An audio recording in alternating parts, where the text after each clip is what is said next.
ውድ ተመልካቾቻችን እንኳን ወደ ቻናላችን በሰላም ተመልሰው መጡ። በዛሬው ቪዲዮአችን ላይ በአውቶማቲክ መኪና ላይ ፈጽሞ ሊደረጉ የማይገቡ 13 ነገሮችን እንመለከታለን።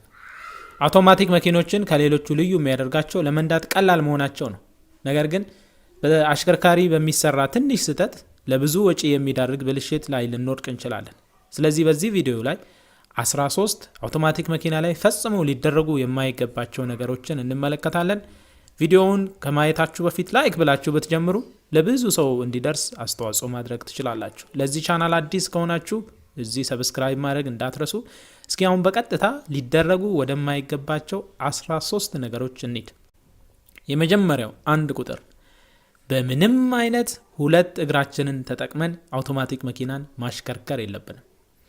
ምናልባት እንደዛ አይነት ልምድ ይኖረን ይሆናል። በቀኝ ነዳጅን በግራ ደግሞ ፍሬን መያዝ። አንዳንዶች ማኑዋል መኪና ሲነዱ ቆይተው ወደ አውቶማቲክ መኪና ሲመጡ የሚያስቸግራቸው እንደዚህ አይነት ባህሪ ሊሆን ይችላል።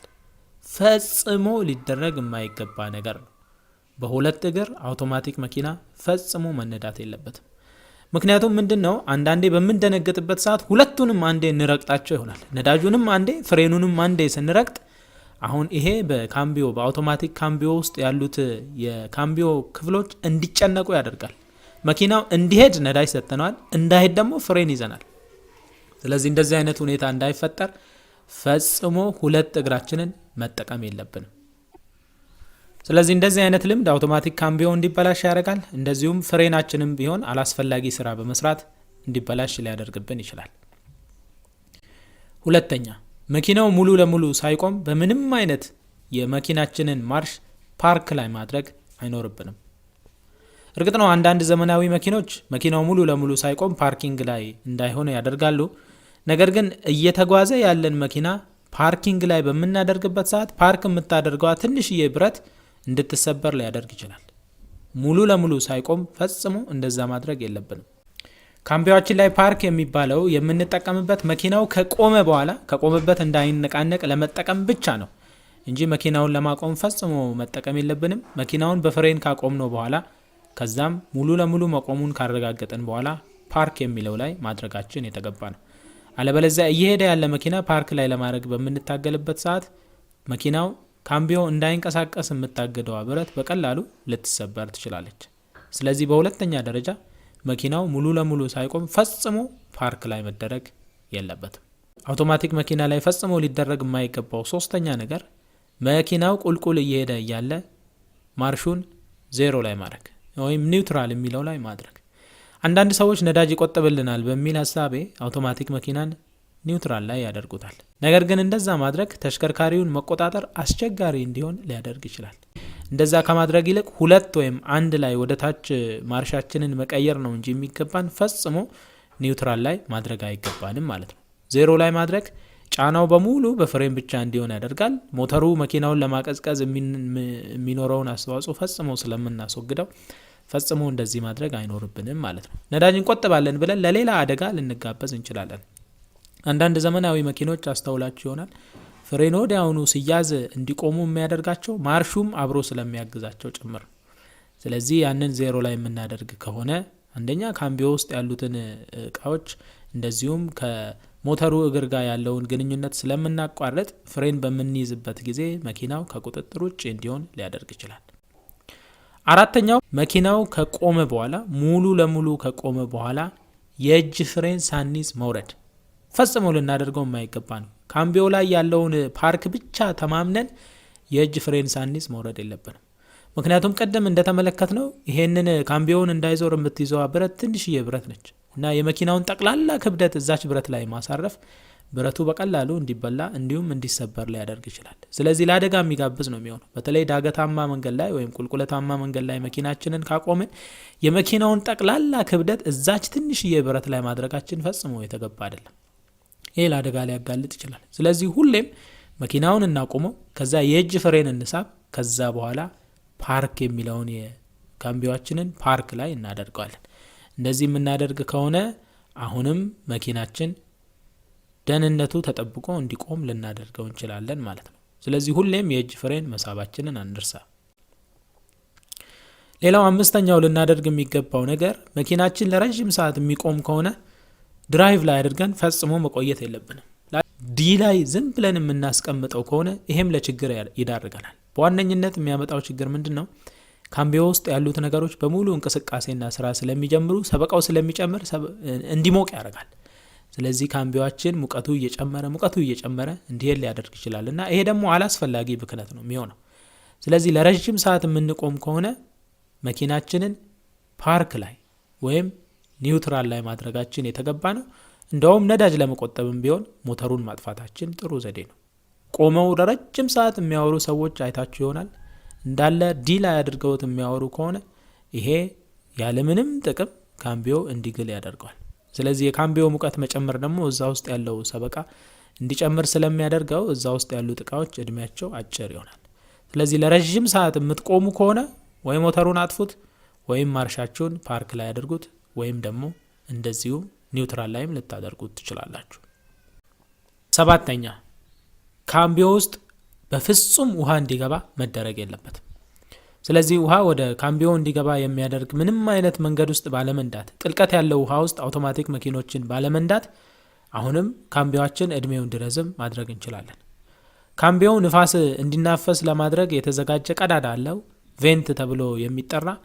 ይሄ ውስጥ ያለውን ወደ ውጭ ያለውን ንፋስ ደግሞ ወደ ውስጥ በማስገባት ካምቢዮን እንዲናፈስ ለማድረግ የተዘጋጀ ነው። ነገር ግን ጥልቀት ባለው ውሃ ውስጥ መኪናችንን በምንነዳበት ጊዜ በዛ ቀዳዳ በኩል ውሃ ወደ ካምቢዮ ሊገባ ይችላል። የአውቶማቲክ ማርሽ ውስጥ ውሃ ከገባ ሙሉ ለሙሉ ካምቢዮአችንን ከጥቅም ውጭ ሊያደርግብን ይችላል። ስለዚህ እባካችሁ ጥልቀት ያለው ውሃ ውስጥ አውቶማቲክ መኪናን ባለመንዳት እንደዚህ ካለ ከፍተኛ ብልሽት መኪናችንን መታደግ እንችላለን። ውሃ እንደገባ ከተሰማችሁ ደግሞ ወዲያውኑ ካምቢዮ ውስጥ ያለውን ዘይት በማፍሰስ ውሃውም አብሮ ተቀላቅሎ እንዲወጣ በማድረግ ካምቢዮ እንዲጸዳ ወዲያውኑ እርምጃ መውሰድ የተገባ ነው። አለበለዚያ ውሃው ቆይቶ እዛ ውስጥ ካምቢዮን ሙሉ ለሙሉ የሚያበላሽ ከሆነ ሙሉ ካምቢዮን ወደ መቀየር ሊያደርሰን ይችላል እና እንደዚህ ካለ ጉዳትም ለመጠበቅ ውሃ ፈጽሞ ወደ ካምቢዮ እንዳይገባ መጠንቀቃችን አስፈላጊ ነው። በ8ኛ ደረጃ አውቶማቲክ መኪና ላይ ፈጽሞ ሊደረግ የማይገባው ነገር ከኋላ አር ከሚለው ከሪቨርስ ወደ ድራይቭ ወደ ዲ መኪናው ሳይቆም ፈጽሞ ማርሽ መቀየር የለብንም። ወደ ኋላ ሲሄድ የነበረ መኪና ድራይቭ ገብቶ ወደፊት መሄድ መጀመር ያለበት መኪናው መጀመሪያ ሙሉ ለሙሉ ከቆመ በኋላ ብቻ መሆን አለበት። አለበለዚያ ካምቢዮ ውስጥ ከፍተኛ ጉዳት ሊያደርስ የሚችል ነው። እንደዚሁም ወደፊት እየሄደ ያለንም መኪና አንደርድረን የኋላ ማርሽ ልናስገባለት ፈጽሞ አይገባም። እንደዚህ አይነት አላስፈላጊ የሆነ የማርሽ አቃየር መኪናው ሳይቆም አቅጣጫ ለመቀየር የሚደረግ ጥረት ካምቢዮአችን እቃ እንዲሰብር እንደዚሁም ሙሉ ለሙሉ ከጥቅም ውጭ እንዲሆንብን ሊያደርግ ይችላል። ከፍተኛ ጫና ነው በካምቢዮ ላይ የሚያደርሰው። ስለዚህ ወደ ኋላ ስንሄድ ከነበረ ፍሬን እንይዛለን፣ መኪናው ይቆማል። መኪናው ከቆመ በኋላ ድራይቭ ላይ እናስገባለን። ወደፊት ሲሄድ የነበረ መኪና ወደ ኋላ እንዲሄድም ከፈለግን መጀመሪያ ፍሬን እንይዛለን። መኪናው ሙሉ ለሙሉ ከቆመ በኋላ የኋላ ማርሽ አር ላይ እናደርገውና ከዛ ወደ ኋላ እንሄዳለን ማለት ነው።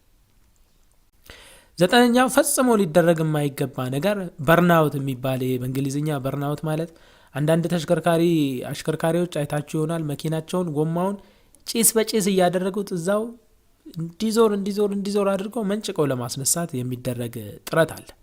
ፈጽሞ አውቶማቲክ መኪናን እንደዛ ማድረግ አያስፈልግም።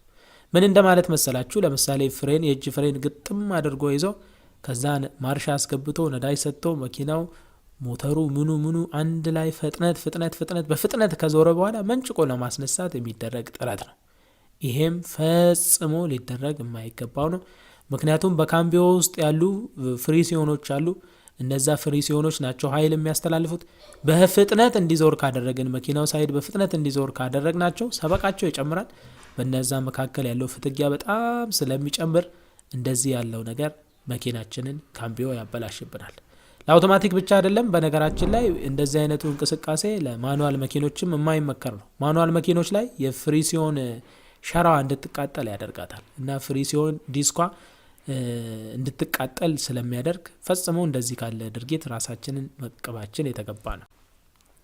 10ኛው አውቶማቲክ መኪና ላይ ፈጽሞ ሊደረግ የማይገባ ነገር ላውንቺንግ የሚባል አካሄድ አለ። ላውንቺንግ ማለት ደግሞ መኪናው 0 ማርሽ ላይ ተደርጎ ሞተሩ በፍጥነት እንዲሄድ ከደረገ በኋላ ማርሽ ባንዴ ማስገባት። ከቅድሙ የሚለየው ምንድነው? የቅድሙ ማርሽ ከገባ በኋላ የእጅ ፍሬን ይዘን ከዛ በኋላ መኪናውን ነዳጅ ሰጥተነው ካጓራ በኋላ እንዲመነጨቅ ማድረግ። ይሄኛው ደግሞ ይሄ ላውንቺንግ የሚባለው አካሄድ ደግሞ መኪናውን 0 ማርሽ ላይ እናደርገዋለን። ነዳጅ ለሞተሩ ከሰጠነው በኋላ ሞተሩ በፍጥነት እየሄደ እያለ ባንዴ ማርሽ አስገብቶ መኪናውን ማዘለል ማለት ነው። ይሄም ቢሆን ካምቢያችን ላይ ከፍተኛ ጉዳት የሚያደርስ ነውና በፍጹም እንደዚህ አይነት አላስፈላጊ የሆነ የአነዳድ ዘዴን መጠቀም የለብንም። እዛ ውስጥ ያሉ ፍሪሲዮኖች አሉ። እነዛ ፍሪሲዮኖች በከፍተኛ ፍትጊያ ሙቀት እንዲያመነጩ ያደርጋቸዋል። ስለዚህ እንደዚህ ባለ ሁኔታ ካምቢያችንን ለአደጋ ማጋለጥ አይኖርብንም ማለት ነው። ሌላው በ11ኛ ደረጃ መደረግ ያለበትና ፈጽሞ ሁሌም ልንዘነጋው የማይገባ ነገር አንዳንድ የዘይት አምራቾች ምን የሚል ማስታወቂያ ሲያስነግሩ ሰምታችሁ ይሆናል። የኛ ዘይት አንዴ ከተጨመረ ፈጽሞ ካምቢዮ ውስጥ ዘይት መቀየር አያስፈልግም የሚል በጣም ርካሽ የሆነ ወሬ የሚያወሩ ሰዎች ሰምታችሁ ሊሆን ይችላል። ፈጽሞ እንዳትሰሟችሁ። የካምቢዮ ዘይት በየጊዜው መቀየር አለበት። በየጊዜው ካልተቀየረ የቆሸሸው የካምቢዮ ዘይት ካምቢዮ ውስጥ ያሉትን እቃዎች ከጥቅም ውጭ ነው የሚያደርጋቸው። ስለዚህ እባካችሁ አንዳንድ የዘይት አምራቾች የኛ ዘይት እድሜ ልክ ነው የሚያገለግለው የሚል ማስታወቂያ ቢያስነግሩም እንዳትሰሟቸው። ፈጽሞ እንደዚህ ያለውን ምክር ባለመስማት ተሽከርካሪያችሁን በየጊዜው ዘይት በመቀየር እድሜው እንዲረዝም ማድረግ ትችላላችሁ። ሌላው አውቶማቲክ መኪና ላይ ፈጽሞ ሊደረግ የማይገባ ነገር መኪናው ሳይሞቅ አስነስቶ መንዳት የማይመከር ነው። መኪናው ቢያንስ 30 ሰከንድ ያህል ሞተሩ ተነስቶ መሞቅ አለበት። መኪናው መቀስቀስ አለበት። ከተቀሰቀሰ በኋላ በተለይ ቀዝቃዛ በሆነ አየር ንብረት ውስጥ መንቀሳቀስና ጉዞ መጀመር ከመጀመራችን በፊት እንዲሞቅ ማድረጋችን የተገባ ነው። ይሄም ዘይቱ እንዲሞቅ ያደርጋል። ዘይቱ በሚሞቅበት ጊዜ የማለስለስና የማዳረስ አቅሙ እየጨመረ ይሄዳል ማለት ነው። ስለዚህ በሙሉ አቅሙ ተሽከርካሪው መስራት የሚችለው ሙቀቱ ሲጨምር። ስለዚህ ሁሌም እባካችሁ መኪናችንን ማሞቅ እንዳንረሳ። በተለይ አውቶማቲክ ካምቢዮ ላይ የሚደርሰው ዘይት በደንብ ሞቆ ሙሉ ለሙሉ መዟዟር እንዲችል ሙቀት ያስፈልገዋል። ስለዚህ በተለይ ቀዝቃዛ አካባቢ፣ በረዶ አካባቢ በምትኖሩ ሰዎች እንደዚህ አይነት ሁኔታ ካጋጠማችሁ ሁሌም መኪናችሁን ሞቅ እንዲል ማድረጋችሁ የተገባ ነው። በፍጹም ቀዝቃዛ መኪና እንዳስነሳችሁ አትንዱት። በመጨረሻም 13ኛ ፈጽሞ ልናደርግ የማይገባ ነገር እጃችንን ማርሽ ላይ አድርገን መንዳት። አንዳንድ ሰዎች እንደዛ አይነት ልምድ ይኖራቸው ይሆናል። ማኑዋል መኪና የሚነዱ ለምሳሌ ወዲያው ማርሽ ለመቀየር እጃቸውን እዛው ማርሹ ላይ ይተውታል። አውቶማቲክ መኪና ላይ ግን ፈጽመው እንደዛ ማድረግ አስፈላጊ አይደለም። ምክንያቱም ማርሹ ላይ እጃችንን በምናደርግበት ጊዜ ሳናስበው የማርሽ መቀየሪያ ክፍሎች ላይ ጫና እናሳድራለን። ይሄም ተሽከርካሪው እየሄደ እያለ ማርሽ ለመቀየር ግብ እንዲገጥሙ ሊያደርጋቸው ይችላል። ሰበቃ ይጨምራል። እንደዚሁም ለአደጋም ጭምር ሊዳረግ ይችላል። አሁን እጁን ዝም ብሎ ድራይቭ ላይ ያለን መኪና አንደርድሮ ወደ ኋላ የሚስብ ወደ ሪቨርስ የሚስብ አንድ ሰው አሁንም ራሱንም ለአደጋ ይዳርጋል። ተሽከርካሪውም አላስፈላጊ ጫና ውስጥ ሊከት ይችላል። እንደዚሁም አላስፈላጊ ሰበቃ እንዲከናወንም ጭምር ሊያደርግ ይችላል። ስለዚህ እባካችሁ እጃችሁን ማርሽ ላይ አድርጋችሁ አትንዱ። ሁለቱም እጃችሁ መሪ ላይ ይሁን። ከዛ በኋላ ማርሽ መቀየር በሚያስፈልጋችሁ ጊዜ ብቻ የማርሹን እጀታ መያዝ ይገባል። እነዚህ እንግዲህ 13 ፈጽሞ ልናደርጋቸው የማይገቡ ከአውቶማቲክ መኪና ጋር ፈጽሞ ልናደርጋቸው የማይገቡ ነገሮችን ያየንበት ቪዲዮ ነው። ቪዲዮውን ከወደዳችሁት ላይክ ማድረግ እንዳትረሱ። ለቻናሉ አዲስ ከሆናችሁ ሰብስክራይብ አድርጋችሁ ቤተሰቡ ነው። እንደዚሁም ይሄንን ቪዲዮ ደግሞ ለሌላ ሰው ልታጋሩት ትችላላችሁ። ስለነበረን ቆይታ ከልብ ነው የምናመሰግናችሁ። በሌላ ቪዲዮ ደግሞ መተን እንገናኛለን። ሀሳብ አስተያየታችሁን ከቪዲዮ ስር ማስፈር እንዳትረሱ። በሌላ ርዕስ ላይ እንዲሰራላችሁ የምትፈልጉትም ካለ እንድታሰፍሩ እናበረታታችኋለን። አንዳንዶቻችሁ ስለ አውቶማቲክ ካምቢዮ አሰራር እንዴት ነው የሚሰራው እስቲ እባክህ አብራራልን ብላችሁኛል። አይቼዋለሁ። ለዛም የሚሆኑ ዝግጅቶችን እያደረግኩ ስለሆነ ነው። ልክ ቪዲዮ እንዳለቀ ደግሞ ይለቀቅላችኋል። በሌላ ርዕስ ላይም እንዲሰራላችሁ የምትፈልጉ ሀሳብ አስተያየታችሁን ከታች አስፍሩ። ስለነበረን ቆይታ እጅግ ነው የምናመሰግነው። በያላችሁበት ሁላችሁም ሰላማችሁ ይብዛ።